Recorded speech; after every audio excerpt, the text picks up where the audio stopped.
Seja bem-vindo ao podcast da Igreja Cultura. Esperamos que você aproveite esta mensagem. A mensagem que eu quero compartilhar com vocês é seja forte e corajoso.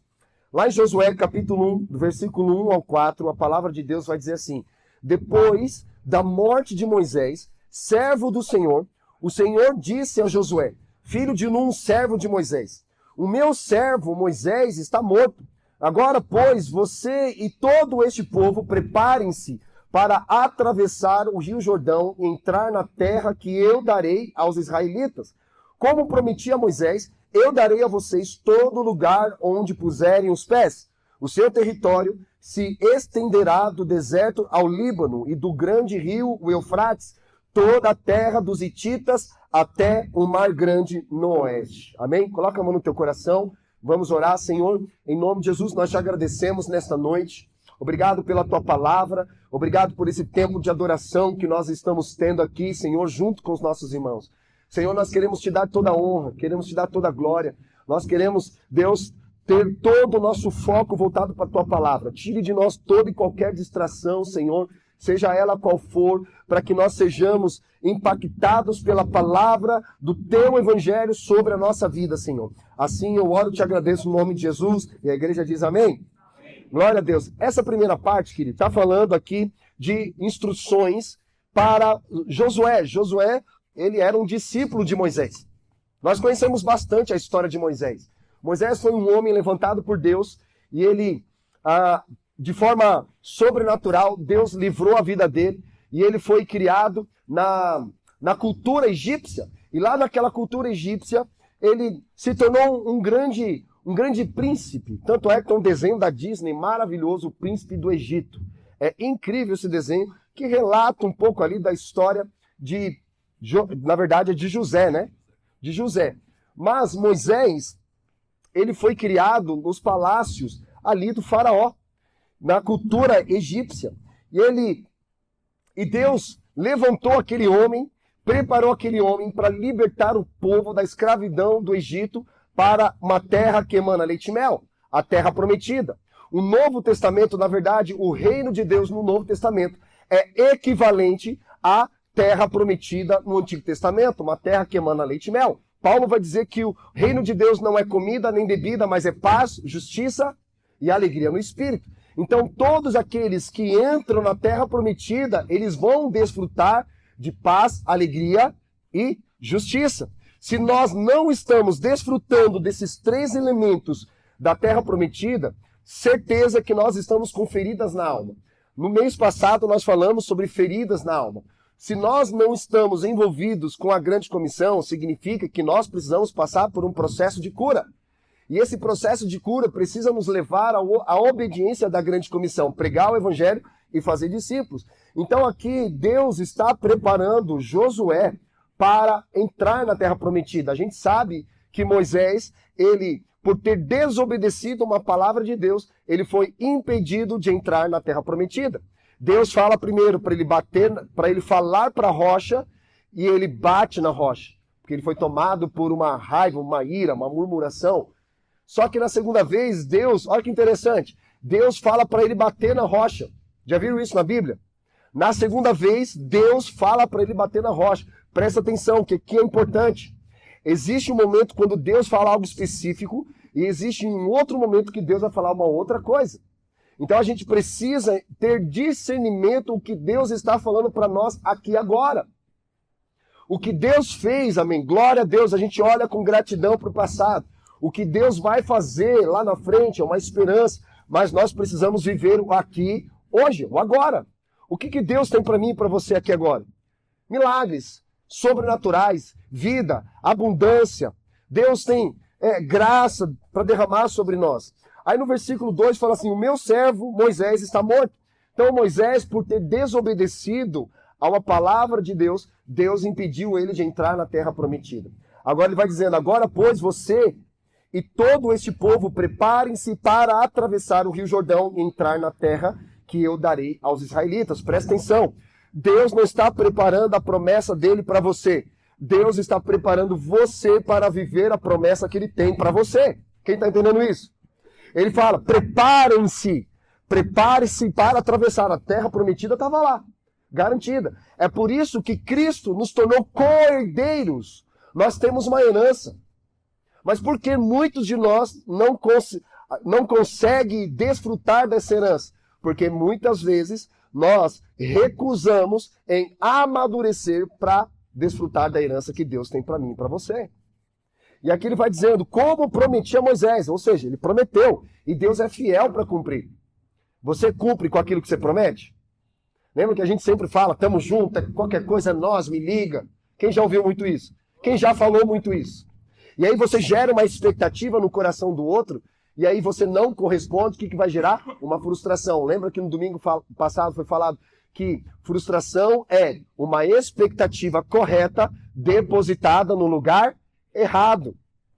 Imagina, para nós que somos casados, prometemos amar as nossas esposas, os homens, prometeu amar a esposa na saúde e na doença, na alegria e na tristeza. Mas aí quando vem a tristeza, já começa a espanar. Quando vem a escassez, começa a espanar. Não, é até o fim. Aquilo que a gente prometeu, a gente precisa cumprir até o fim. Por quê? O que sustenta um relacionamento, seja ele de um cônjuge, um casamento, ou até mesmo relação entre pessoas, é a aliança, o poder da aliança. E muitas pessoas estão quebrando o poder da aliança. E a aliança de Deus, meus amigos, quem honra a aliança, é certeza que essa pessoa vai multiplicar ainda mais aquilo que Deus tem depositado nas mãos dela. Versículo 3, como prometia Moisés, eu darei a vocês todo lugar onde puserem os pés. Ele não vai dar uma metade, ele vai dar tudo, irmão. O reino de Deus é nosso, o Pai é nosso, o pão é nosso.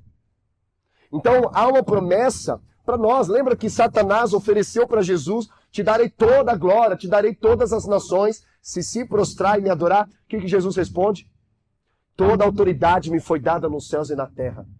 Se toda autoridade foi dada a Jesus, o que sobra para Satanás? Nada, meu amigo. Ele não tem nada. Ele vai te oferecer aquilo que já é teu por herança. Versículo 4, o seu território se estenderá do deserto ao Líbano e do grande rio, o Eufrates, toda a terra dos hititas até o grande mar no oeste. Então aqui, nessa primeira parte, nós vemos que Deus cumpre todas as suas promessas. Deus não cumpriu a promessa deles entrarem na terra prometida, sim ou não? Deus não cumpriu a promessa de enviar um redentor. Jesus não veio para condenar o mundo, Jesus veio para salvar o mundo. E essa promessa foi cumprida. Jesus morreu, no terceiro dia ele ressuscitou, subiu aos céus. E tem uma promessa que está para se cumprir. Qual é a promessa que está para se cumprir? Que ele em breve voltará.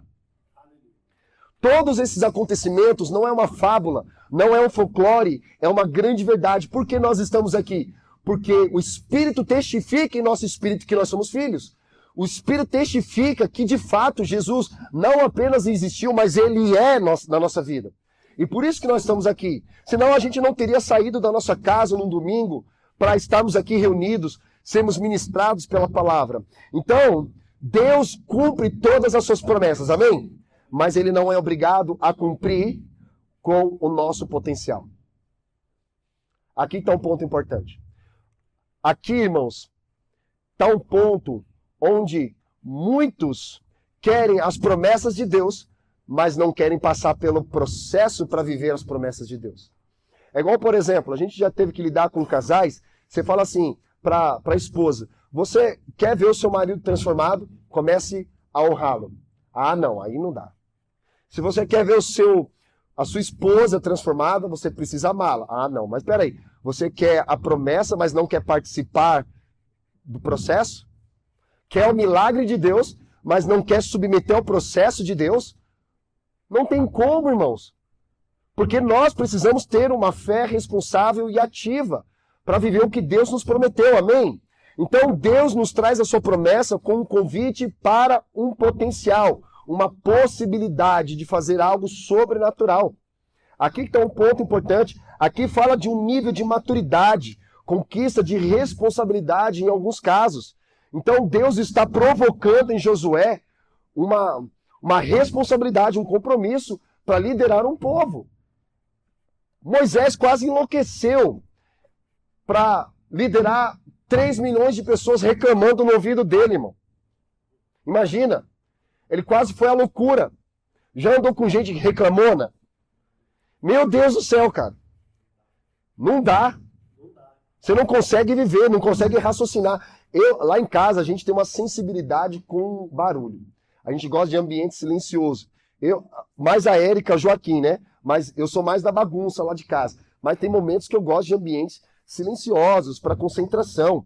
Mas a gente vê aqui claramente, queridos, claramente, que nós precisamos assumir responsabilidades em muitos casos. Então, nós vemos também que no Antigo Testamento, a terra prometida era uma área geográfica. Ou seja, eles herdaram um pedaço de terra, uma terra que emana leite e mel. Por exemplo, amanhã, dia 7 de outubro, vai fazer um ano do ataque do grupo terrorista Hamas contra o povo judeu em Israel. Vai fazer um ano. Um ano. E não sei se você sabe, mas no estatuto do Hamas, desses grupos terroristas, tem lá escrito a destruição completa do povo judeu. Então a briga para eles não é política. A guerra para eles é religiosa. Então não pense em viver uma vida tranquila, segura, em Taboão da Serra, em Bu, São Paulo, como se o que está acontecendo lá não vai interferir a tua vida. Vai sim. Porque ali é o termômetro das nações. Quando nós olhamos para as Escrituras, nós vemos claramente o que acontece em Israel tem grande repercussão no reino espiritual e também no reino físico. Amém? Então, eles estão lutando não por uma questão geográfica, territorial apenas. Porque lá em 1958, até 1968, foram feitas lá resoluções para que fizesse a separação do Estado israelense e do Estado palestino. E o Estado palestino não aceitou coabitar no mesmo lugar que o povo de Israel. Eu fui em 2008, irmãos. No exército de Israel tem cristão, tem judeu e tem muçulmano. Então o problema são os radicais. Tem muçulmano lutando contra o povo, contra os terroristas. Então a gente tem que observar toda essa movimentação que não é apenas um lugar geográfico, é uma questão religiosa também para eles. Então aqui a gente precisa assumir uma fé responsável, amém? Agora vamos para a segunda parte, Josué capítulo 1, versículo 5, vai lá no versículo 5, nós vamos ler até o versículo 9. Vai dizer assim: ninguém conseguirá resistir a você todos os dias da sua vida, como estive com Moisés. Assim estarei com você. Nunca o deixarei, nem o abandonarei. Essas palavras nos lembram alguém no Novo Testamento? Jesus, ele fala isso. Ele promete que sempre estaria conosco, que nunca nos deixaria órfãos, nunca nos abandonaria. Ao versículo 6, seja forte e corajoso. Porque você conduzirá esse povo para herdar a terra que jurei aos seus antepassados. Somente seja forte e muito corajoso. Repete comigo, seja forte e corajoso. Tenham cuidado de obedecer a toda a lei que o meu servo Moisés ordenou a você. Não se desvie dela, nem para a direita, nem para a esquerda, para que você tenha êxito por onde quer que andar. Não deixe de mencionar as palavras deste livro da lei e de meditar nelas de dia e de noite, para que você cumpra fielmente tudo que nele está escrito. Desse modo, você fará prosperar os seus caminhos e será bem-sucedido. Não fui eu que te ordenei a você? Seja forte e corajoso. Repete comigo, seja forte e corajoso. Não se apavore nem se desanime, pois o Senhor, o seu Deus, estará com vocês por onde você andar. Amém? Queridos, eu estava fazendo uma pesquisa, aí caiu num artigo que fala que o versículo mais lido pelos brasileiros em 2023 foi Josué, capítulo 1, versículo 9. Sabe o que isso nos aponta? Que nós estamos fragilizados emocionalmente. Eu assisti um documentário da Brasil Paralelo chamado Unitopia, depois vocês assistem lá, que fala sobre o progressismo nas universidades federais. E aí um dos professores estavam falando a respeito de que hoje os livros eles vão na capa com o título Conteúdo Ofensivo. Títulos antigos é obrigado a colocar agora na capa conteúdo ofensivo. Por quê? Porque alguém pode pegar e falar assim, ai, me machucou. Ah, não. Ai, meu Deus. Falou mal de mim. Ai, as minorias. Ai, eu me senti ofendido. Ai, me senti abalado. Aí, sabe o que veio na minha mente? Já viram o plástico bolha? Quando você passa um plástico bolha, é para proteger um conteúdo frágil, não é verdade? Em alguns casos, quando você embala tudo com plástico bolha, você coloca um adesivo com aquele copo, né? E tá escrito o que embaixo? Frágil. Sabia que tem pessoas assim, que se revestiram, não do Espírito Santo, mas se revestiram com plástico bolha? Pessoas muito sensíveis, fragilizadas. Fragilizadas, irmãos. E por que isso está acontecendo no nosso meio? Sendo que a palavra de Deus, ela traz aqui claramente, se de fato nós queremos entrar na terra prometida, que emana leite e mel, e desfrutar de tudo o que Deus tem para mim e para você, paz, justiça e alegria no Espírito, eu não estou falando de coisas financeiras. A Bíblia primeiro está falando de o que é prosperidade. Talvez prosperidade para você é algo relacionado ao dinheiro. Também. Mas a prosperidade do reino é uma vida cheia do Espírito Santo. E para nós termos uma vida cheia do Espírito Santo, irmãos, nós precisamos, primeiro ponto, de arrependimento. Permitir com que o Espírito Santo sonde as intenções do nosso coração e da nossa mente, mostre em nossa vida onde nós estamos falhando, errando, pecando, para que nós possamos nos arrepender e que sejamos purificados e que o Espírito Santo passe a habitar em nosso meio. A conversão vem aqui. O Espírito Santo não pode habitar em lugares onde a presença dele não é honrada. Então, quando nós nos convertemos, quando nós entregamos a nossa vida a Cristo, significou que a partir daquele momento você deseja viver uma nova vida pautada na agenda de Deus. E não na sua agenda. Não nos seus gostos pessoais. Não na sua vontade. Não nos seus planos. Para Deus pouco importa os seus planos. Se os teus planos estão alinhados com os planos de Deus, é certeza que o propósito do Senhor prevalecerá. É uma palavra de Deus, amém? Quem recebe? Então, a gente vê hoje o motivo pelo qual as pessoas têm Josué 1,9 como um versículo que elas gostam. Por quê? Uma galera muito fragilizada. Então aqui, mas Deus entende a nossa fragilidade. Assim como Paulo fala, Senhor, o teu poder se aperfeiçoa em minha fraqueza. Ele não fala na minha força. Ele entende que ele é um ser humano, que ele passa por dificuldades, passa por tribulações. Irmãos, Paulo diz que passou por escassez. Eu sei o que é viver na escassez e na fartura, mas em todas as coisas, tudo posso naquele que me fortalece.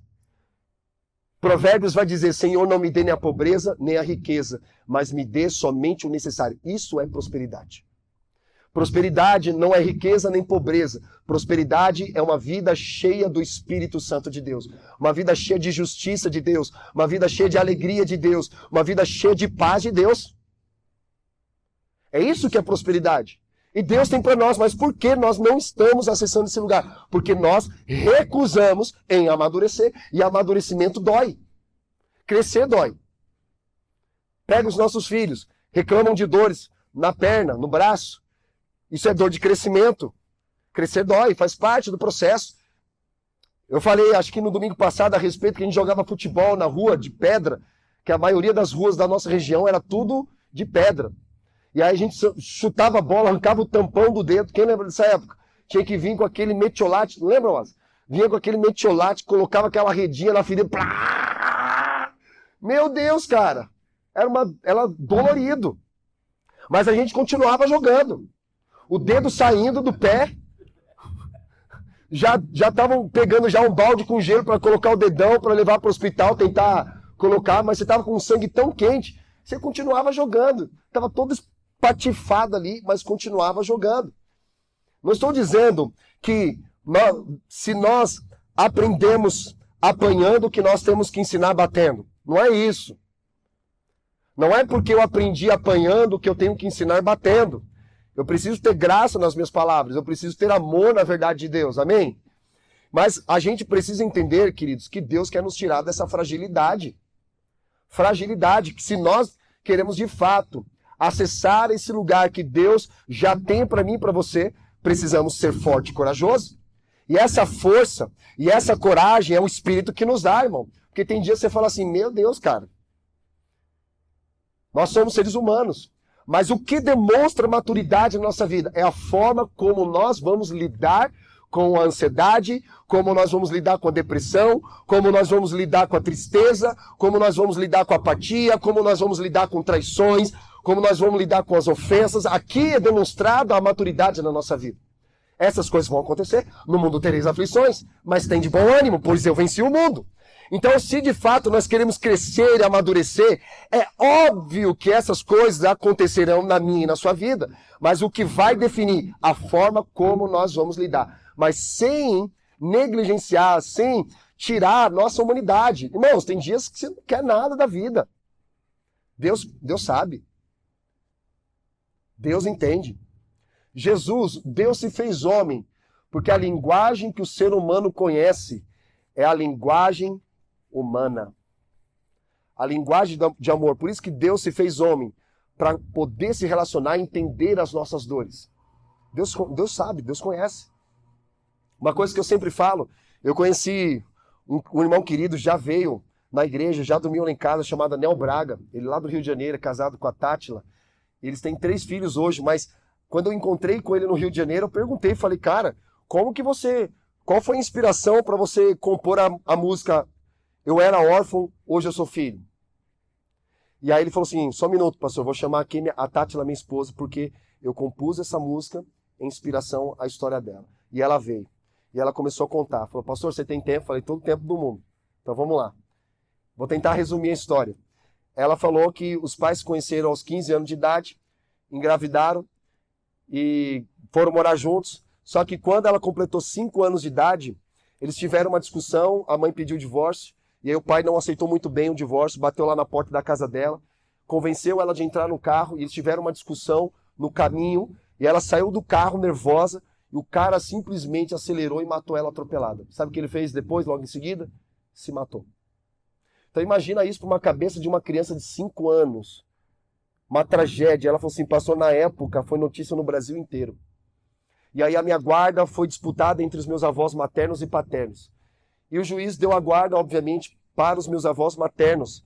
E pela graça de Deus, os meus avós maternos, eles eram cristãos e me ensinaram um caminho que eu devesse andar. E eu tive um encontro com Jesus, minha vida foi inteiramente transformada.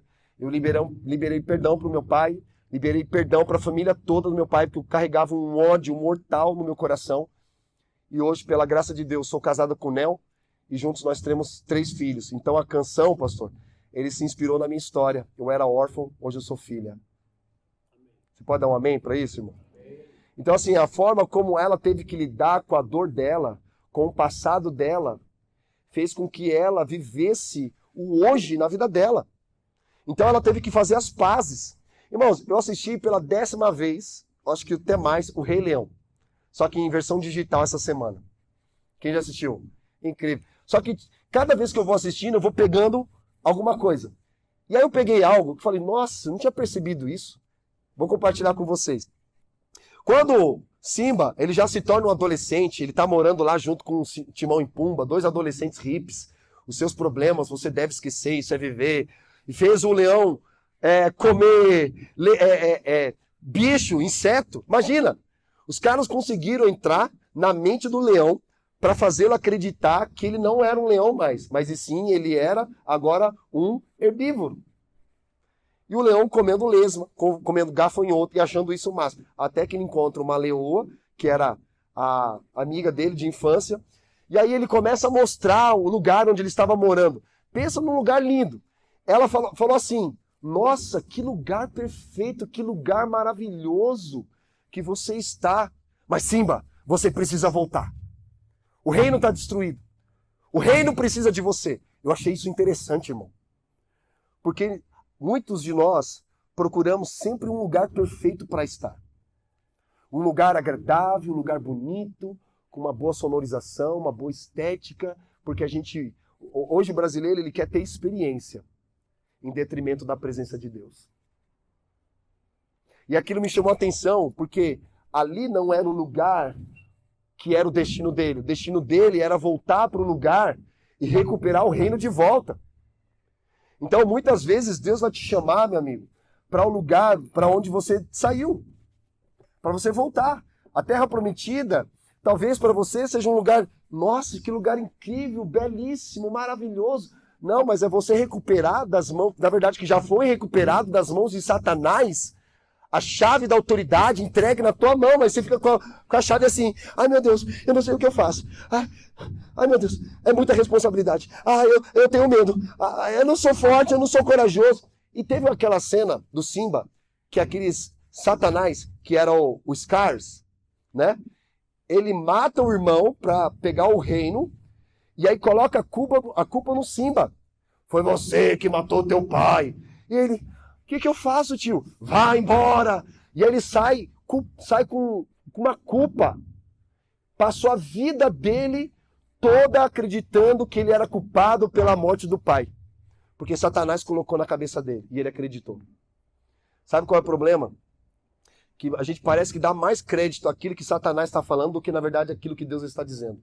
Você dá mais crédito àquilo que você fala ou que um amiguinho seu fala do que o que a palavra de Deus está dizendo. A palavra de Deus diz, seja forte e corajoso. Mas você fala, Deus, eu entendi.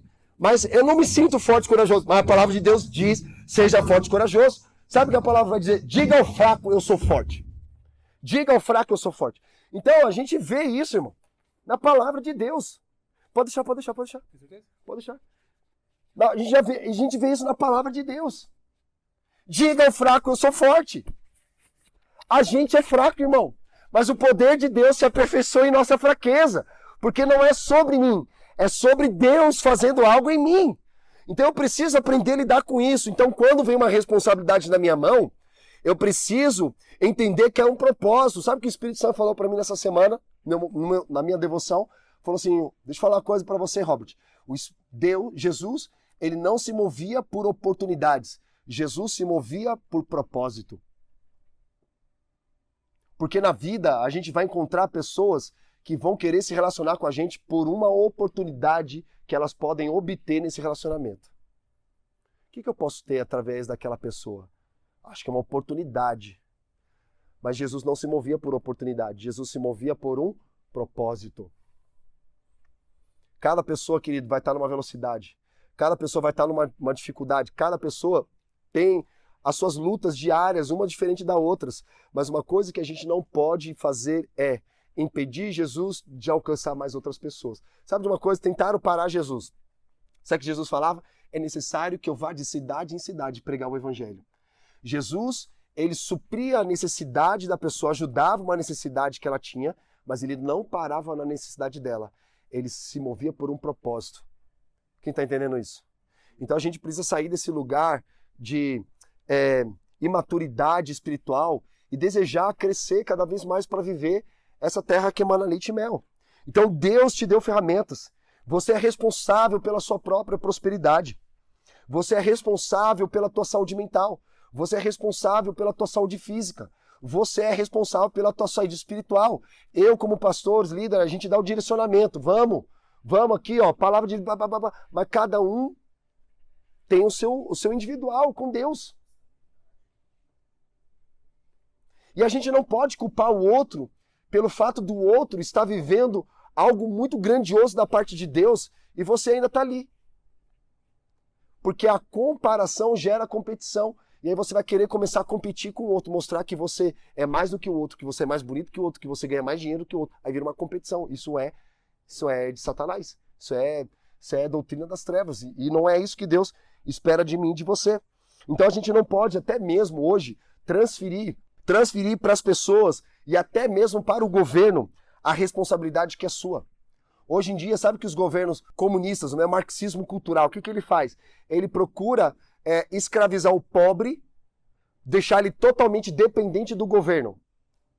Bolsa Família, Bolsa Presídio, Bolsa isso, Bolsa aquilo outro, para que ele não entenda que, cara, você foi chamar para trabalhar, brother. Vamos, bora, sai da cama, vamos. Vocês viram nessa semana que foi identificado que a galera que recebe Bolsa Família estão usando o dinheiro para jogar o tigrinho. E sabe o que o governo fez? Passou pano. Não dá, mano. Então a gente precisa sair desse lugar e as pessoas que a gente se encontra, a gente precisa trazer essa clareza para ela, o rompimento do reino dos céus, para que a gente não transfira para as pessoas a responsabilidade que é minha e sua. Amém? E para finalizar aqui, eu separei 3 pontos para a gente avançar. Primeiro ponto, mente errada gera atitude errada. Mente errada gera atitude errada. A gente viu que o que impediu o povo de entrar na Terra Prometida foi a sua mentalidade errada que gerou atitude errada. Quando você tem uma forma de pensar errada que não está alinhada com o padrão do reino de Deus, você terá uma atitude errada. Os psicólogos tiraram até da Bíblia isso, porque aquilo que você pensa vai afetar as tuas emoções. E as tuas emoções vão determinar o teu comportamento. Então, se eu continuo cultivando uma mentalidade errada, é claro que eu terei um comportamento errado, porque Provérbios vai dizer, assim como pensa a tua alma, assim é você. O que você pensa ao teu respeito? O que a Bíblia diz ao teu respeito? Você é um filho. Mas por que continua comportamentos de órfãos, de dependência? A gente falou no domingo passado sobre a codependência. Sempre dependo de alguém. Se ninguém mandar mensagem essa semana com um versículo, ou ligar, ou me visitar,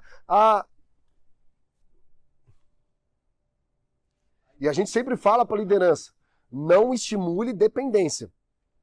Porque se a gente ficar mandando mensagem todo dia, toda hora para alguém, a pessoa fica dependente. O dia que você parar de fazer isso, o que a pessoa vai entender? Que você abandonou ela. E ela vai colocar a culpa em você. Ela não vai assumir responsabilidade. Ela vai dizer o seguinte, eu tô fraco na fé por causa do fulano. Ele não manda mais aquele versículo no WhatsApp? Ele não grava mais aquele videozinho nos stories? Não dá, cara. Então a gente precisa romper. Então a mente errada, ela gera atitude errada. Olha o que diz Romanos 6,2. Não precisa abrir, só acompanha comigo. Romanos 6,2 vai dizer assim, nós, os que morremos para o pecado, como ainda viveremos nele? Então, por mais que Deus tivesse dado instruções, eles não queriam pensar da maneira correta. Não faz sentido você ser alegre com pensamentos de tristeza. E aqui nós vemos claramente Paulo falando que assim, como ser livre do pecado, mas ainda continuar uma mentalidade de escravo. Como querer viver na terra prometida, que emana leite e mel, paz, justiça e alegria, mas ainda cultivando uma mentalidade de escravo. Porque era isso que Deus estava querendo quebrar neles. Porque eles sabiam ser escravos. Eles sabiam submeter a ordens. Comiam comida de má qualidade. Viviam debaixo de força. Geração em 400 anos. Então imagina. Você coloca aí 4, 5 gerações. O tataravô era escravo. O avô era escravo. O pai era escravo. O filho era escravo. O que eles sabiam fazer era ser escravo. Eles não sabiam pensar em outra coisa. A mente condicionada. Cara, eu nasci escravo e morrerei escravo e os meus filhos serão escravos também. Porque a gente só sabe receber ordens. A gente só trabalha debaixo do chicote. Se não tiver alguém aí batendo ali na gente para trabalhar, a gente não vai. Isso é espírito faraônico. Só que se verdadeiramente o Filho viu-os libertar, verdadeiramente nós somos livres. Onde o Espírito de Deus está a liberdade, irmãos. Nós somos livres. Livres do pecado, livres da morte eterna e principalmente a boa notícia é que nós fomos livres da ira vindoura de Deus. Essa ideia de que Deus foi abolida a ira dele é uma grande heresia. Deus continua irado. Sabe, uma das pregações mais poderosas que teve no século 17, se eu não me engano, Jonathan Edwards, pecadores nas mãos de um Deus irado. E sabe como eles pregavam naquela época? Não é como eu estou pregando aqui hoje. Eles tinham toda a pregação escrita e ele ficava lendo assim, ó. A história conta que quando ele começou a ler, o pessoal começou a ter visões de buracos se abrindo no chão e as pessoas se agarrando às pilastras dizendo, meu Deus, eu estou indo para o inferno. Eu preciso me arrepender. Deus está irado, irmão. Tu acha que Deus se alegra com o teu comportamento? Será que Deus se alegra com o que você pensa, com o que você faz? As nossas obras não passam de trapos de injustiça. Então por isso que Deus está chacoalhando a gente para ter uma mente correta. A palavra arrependimento significa metanoia no original. Significa o quê? Mudar a forma de pensar.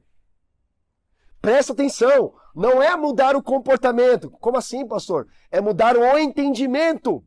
Porque quando muda o entendimento, as minhas emoções são afetadas e o meu comportamento é transformado. Lembra do jovem rico? Ele baseava a espiritualidade dele em performance. Mestre, o que eu tenho que fazer para herdar a vida eterna? E aí Jesus responde, bom somente o Pai. Cumpra os mandamentos. Não mate, não roube, não adultere, não diga falso testemunho. E aí sabe o que ele responde? Mas isso aí eu tenho feito desde a minha infância. Dá alguma coisa difícil aí, Jesus. Então tá bom. Pegue toda a tua riqueza, venda e dê aos pobres, depois me siga. O que aquele jovem rico fez? Ficou triste, porque ele tinha muitas riquezas e foi embora. Ele tinha tudo para seguir Jesus. Jesus estava fazendo uma provação no coração dele. Jesus não estava pedindo a riqueza dele, Jesus estava querendo o coração dele. Mas o coração dele estava nas riquezas dessa terra. E pelo fato do coração dele estar nas riquezas dessa terra, ele não conseguia olhar para o destino sobrenatural que Deus tinha para ele. Poucas pessoas Jesus chamou para segui-lo. Ele teve a oportunidade de viver um propósito glorioso de Deus. Mas simplesmente ele decidiu não viver aquilo. Por quê? Ele achava que a espiritualidade dele era baseada no que ele tinha que fazer, na disciplina dele, no comportamento dele, mas não era. Era na mudança de pensar. Aqui. Romanos 6,11 vai dizer, assim vocês também se considerem de fato mortos para o pecado, mas vivos para Deus em Cristo. Irmãos, Cristo morreu por nós. Ele levou os nossos pecados. Então essa é uma verdade que precisa estar no nosso coração. Você pode sair daqui e continuar vivendo da sua maneira sem crer nessa palavra de Deus. Ou talvez você crê nessa palavra de Deus, mas não vive. Continua com a mentalidade errada. E vai continuar com comportamentos errados. Vai entrar ano, sair ano e ainda com comportamentos errados por conta de uma mente errada. Então Deus, crer em Cristo é a verdadeira liberdade, irmãos. Então o que Deus estava querendo fazer? Tinha o Egito, o deserto e a terra prometida. Olha que incoerência seria se Deus pegasse o povo e transportasse o povo direto para a terra prometida. Eles ainda continuariam com a mente de escravo. Mas Deus decidiu fazê-los passar pelo deserto, um caminho que levava 11 dias. Sabe quanto tempo levou? 40 anos. Sabe qual é a distância do Egito até a terra prometida aqui? É daqui até Campinas. Uma viagem que levaria 11 dias, levou 40 anos. 40 anos. Por quê? Mente errada gera comportamento errado. Segundo ponto prático aqui para nós. Visão clara com relação ao futuro. Então os israelitas, eles não tinham uma visão com relação ao futuro. Porque para eles, estar ali no Egito estava cômodo, né? Todo o tempo estavam querendo voltar ao passado, ou seja, voltar ao Egito. E eles reclamavam dizendo para Moisés, mas pelo menos nós comíamos cebola. Então vai voltar a comer cebola então, rapaz. Os caras reclamavam por, mesma comida, mesmo maná, não tem outra coisa não. Então imagine, irmão, Deus provendo tudo o que eles precisavam, mas mesmo assim eles queriam voltar ao passado. Então eles não tinham uma visão clara com relação ao futuro, por quê? Por mais que eles estivessem indo fisicamente para a terra prometida, o coração deles estava ainda no Egito. Eu lembro uma vez que eu fui para o Rio de Janeiro fazer uma missão junto com o pessoal do Íris, fomos no lixão do Gramacho. Quem já ouviu falar? No Rio de Janeiro. Depois procura lá. O líder da base falou assim, olha, nós tiramos uma família aqui e levamos ela para um apartamento para ela recomeçar a vida. Pastor, uma semana depois, eles transformaram o apartamento num grande lixão. Percebe? Que eles saíram fisicamente daquele lixão do Gramacho e foram para um apartamento arrumado, limpo, bonito e transformaram o apartamento num lixão. Então o problema não é o ambiente. O problema é a pessoa que carrega o ambiente para os lugares onde ela vai. Faz sentido para você? Então, por quê? Ele não tem uma visão com relação ao futuro. Então sempre lembravam e falavam do passado como se fosse um tempo melhor. Saudosismo. Ah, mas lá a gente comia cebola, a gente era reprimido. Ah, mas era melhor do que aqui no deserto. A gente estava no paraíso lá. Olha aqui que a gente está vivendo. Olha só. Hoje a gente para e olha para esses caras e fala assim, ah, era o povo do... Mas e a gente? Traz isso para tua vida, para você perceber o quanto isso faz muito sentido. Porque a gente não tem uma visão clara com relação ao futuro. Porque toda hora a gente está indo olhando para o passado e ficando preso lá. Ah, lá era melhor. Sai esse espírito de saudosismo de você, em nome de Jesus. Irmãos, a gente respeita e honra os avivamentos passados. Mas Deus quer fazer um avivamento na tua vida hoje. A gente olha para esses avivamentos e fala assim, meu Deus, que incrível, glória a Deus. Mas, Senhor, o que o Senhor quer fazer na minha vida? Esses homens e mulheres nos inspiraram. Mas o que o Senhor tem para mim? Eu quero viver. Custe o que custar. Custe o que custar, Senhor. Terceiro ponto. Lide com os seus problemas. A vida que você tem hoje são frutos das sementes plantadas ontem. Não adianta a gente querer colher amor se nós estamos depositando ódio. Então a vida que nós temos hoje são sementes que foram semeadas lá atrás e gerou esses frutos. Porque tudo aquilo que a gente semeia, a gente colhe. A gente vai colher uma hora. A questão é, o que você tem semeado? E deixa eu falar, existe um processo.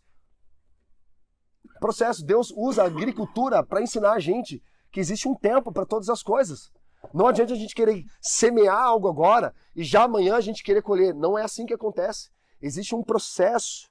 Precisa arar a terra, precisa selecionar bem as sementes, precisa regar, precisa cultivar, precisa podar e deixar crescer. E no tempo determinado vai dar fruto. É isso que Deus espera de nós. Você já ouviu um pouco da minha história aqui. Já contei diversas vezes sobre o que aconteceu comigo. Mas Deus, Ele não vai resolver os nossos problemas. Deus não vai resolver. Ele vai nos ajudar a nos capacitar através do Espírito Santo para nós resolvermos os problemas que nós causamos lá atrás. Até hoje eu pago boleto de uma imaturidade minha lá de trás. E eu tenho que ser responsável. Eu não posso fugir. Eu fiz as pazes com o meu passado, mas o que eu fiz de errado lá no passado, eu pago boleto até hoje. Mas eu tenho que ser responsável. Então, o pecado, ele tem consequências. Não adianta que você cometeu um pecado, Deus me perdoou, e eu fui curado e zerado. Não, tem as consequências do pecado. E você precisa, Deus vai te dar capacidade, instrução, sabedoria para você resolver o que ficou para trás, o que ficou pendente. Sabe, muitas vezes a gente faz vista grossa, não, lembra que foi falado? Deixa o tempo cura. Já ouviram essa expressão? Falamos nesses dias, o tempo cura. É uma grande mentira, o tempo não cura nada. O tempo, se não for resolvido o problema, ele só piora. Por isso que a gente vê um monte de gente já com idade acima de 40 anos que não liberou perdão, não se retratou, não buscou ajuda. Hoje tudo amargurado, 40, 50 anos, 60 anos. Não dá, gente, eu não quero chegar aos meus 80 anos, 90 anos, se aprover o Senhor com ressentimento no coração, quero ser igual Paulo, sem nenhuma gota de ressentimento no coração, só com palavras de gratidão e louvor. Deus, obrigado, combati o bom combate, guardei a fé, corri a corrida que me foi proposta e perseverei até o fim, Senhor. Amém. Eu quero chegar, todos nós queremos chegar até o último dia da nossa vida assim, irmãos. Só que a gente precisa lidar com os problemas. Precisamos lidar com o problema. Quando eu olhava para as coisas, por exemplo, que o meu pai fez com a gente, eu sentia dentro de mim dor, raiva, ódio, rancor, aflição. Eram sentimentos ruins trancados na minha alma, querido. Só que quando tive que lidar de frente com isso, eu queria fugir. Só que eu tive que bater de frente com eles. Lembra quando a palavra vai dizer o seguinte: Senhor, prepara uma mesa diante dos meus inimigos. Prepara um banquete. prepara uma mesa diante dos meus inimigos. Talvez na tua cabeça, esses inimigos sejam aquelas pessoas que te fizeram mal, que te ofenderam. Mas na verdade não. Os inimigos são os inimigos da tua alma. O medo, a raiva, o ódio, o rancor, o ressentimento, a falta de perdão, preguiça, letargia. Tudo isso nos levando a uma apostasia. Então Deus coloca de frente para nós dizendo, você vai olhar de frente para esses problemas e você vai encarar. Porque a palavra de Deus diz, seja forte e corajoso. Eu vou te capacitar para isso. Se você não tiver estômago para isso, eu vou te capacitar. A gente fica fugindo de conversas difíceis, de situações difíceis. Não, irmãos. O nosso crescimento se dá nesse lugar de encarar de frente os problemas. Encarar de frente. Já fui uma pessoa muito medrosa. A gente lida com medo, mas eu já fui uma pessoa muito medrosa.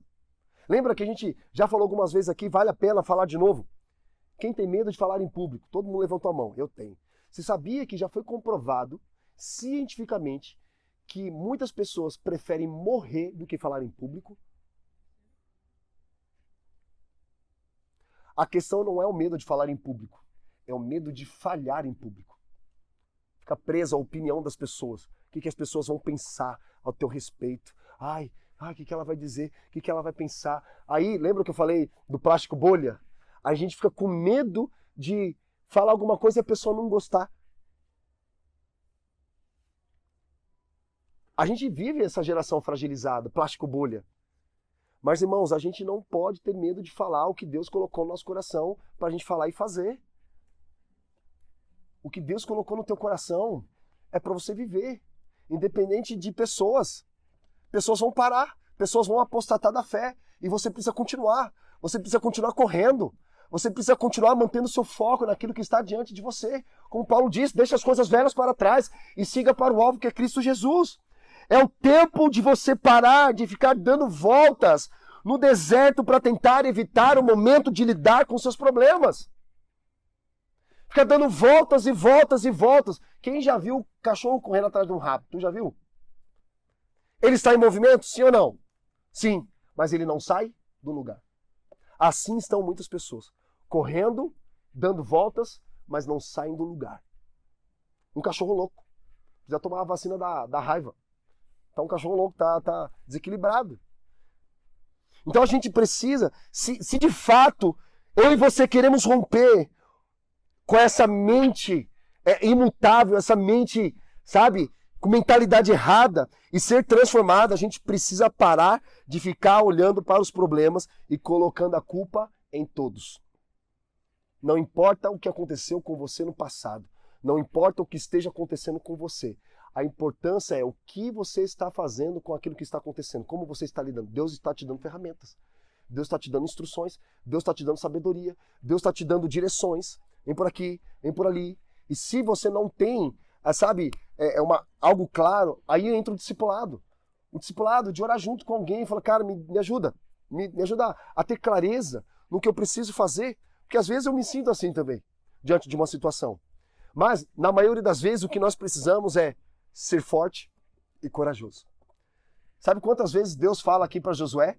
3 vezes. Seja forte e corajoso. E aí teve uma vez que ele fala assim, seja forte e muito corajoso.